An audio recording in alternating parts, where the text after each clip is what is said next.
Hello, my friends. This is Jesse Bryant. I just got the urge to do another video. This one is related to my Senate campaign, but it's also its own subject a little bit.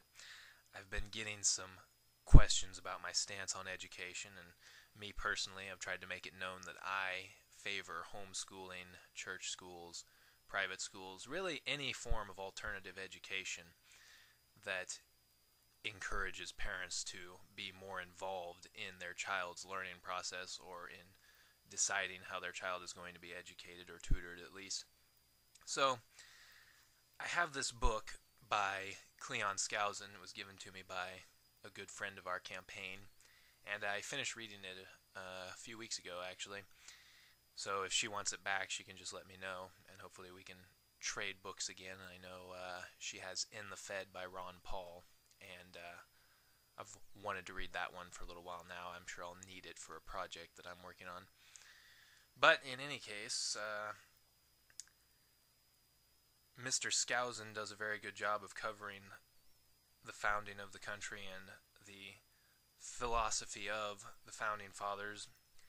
In this case, on education, I'm going to read a few excerpts from it that I've marked. And in the chapter called the 23rd Principle, and the underlying statement is, a free society cannot survive as a republic without a broad program of general education. It's called The Importance of an Educated Electorate, this chapter. And I'm going to read a few sections from it here. The first one is the importance of good local school boards. The success of this educational effort was due largely to the careful selection of highly conscientious people to serve on the school committees in each community and supervise the public schools. And I'll move on here to European and American literacy compared, because I thought this section was very interesting. The unique and remarkable qualities of this program are better appreciated when it is realized that this was an age when illiteracy was the common lot of most people in Europe.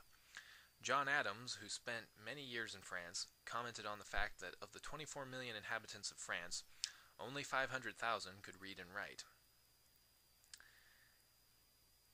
In the American colonies, the intention was to have all children taught the fundamentals of reading, writing, and arithmetic, so that they could go on to become well-informed citizens through their own diligent self-study.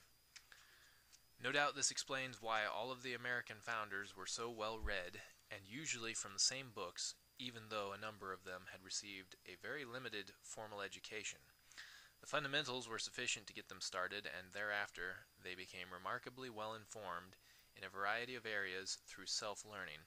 This was the pattern followed by both Franklin and Washington. And I'll stop right there for a minute, because I think this is a very key point here. You know, I'm a big believer in personal responsibility and self-management. I think that's really the only form of responsibility in the world. You have to be responsible for yourself and your own first before you move on to anything else in your hierarchy of needs or goals. So, you know, we've developed a massive Department of Education, and Kansas usually spends about 50% to 60% of its annual budget on education. And I've been getting some questionnaires from a number of groups that are asking me what I'm going to do to further the cause of education, and I just keep thinking to myself, well, your learning process, your experiences in life, what you gather and what you focus on is entirely up to you, really, as an individual. Now, yes, your parents, they're going to encourage you to learn. They're going to be responsible for teaching you in some part, and they might pay other people to do it, of course, have every right to contract with other people.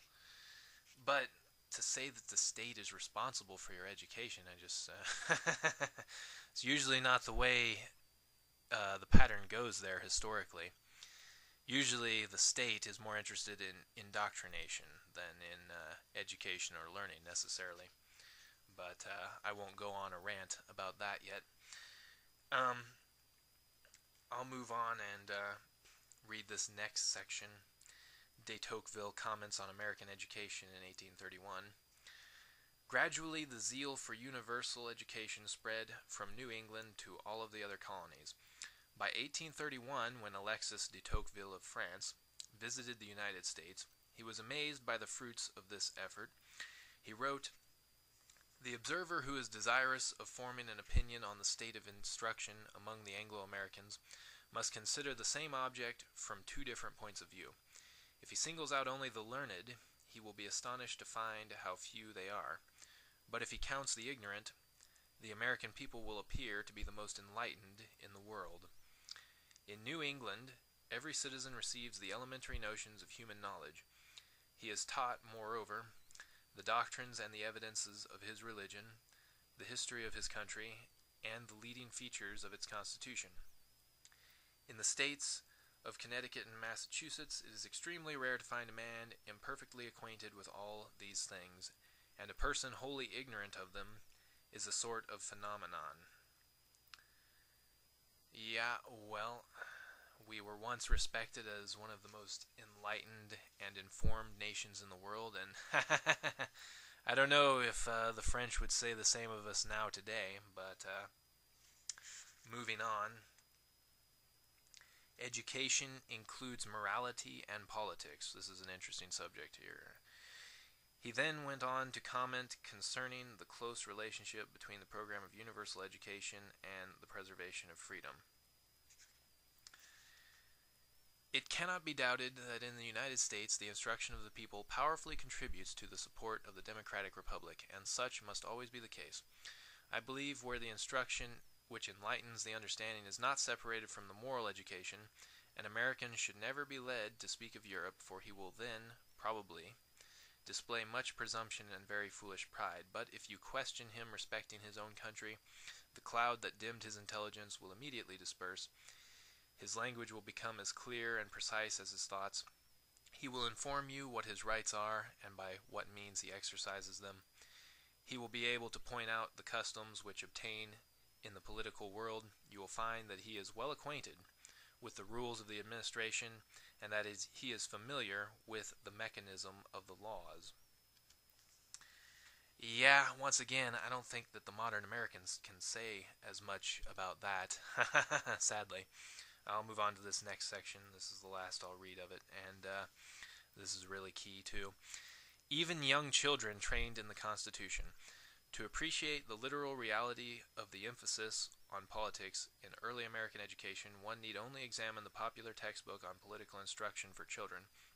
It was called A Catechism on the Constitution, and it contained both questions and answers concerning the principles of the American political system. It was written by Arthur J. Stansbury and published in 1828.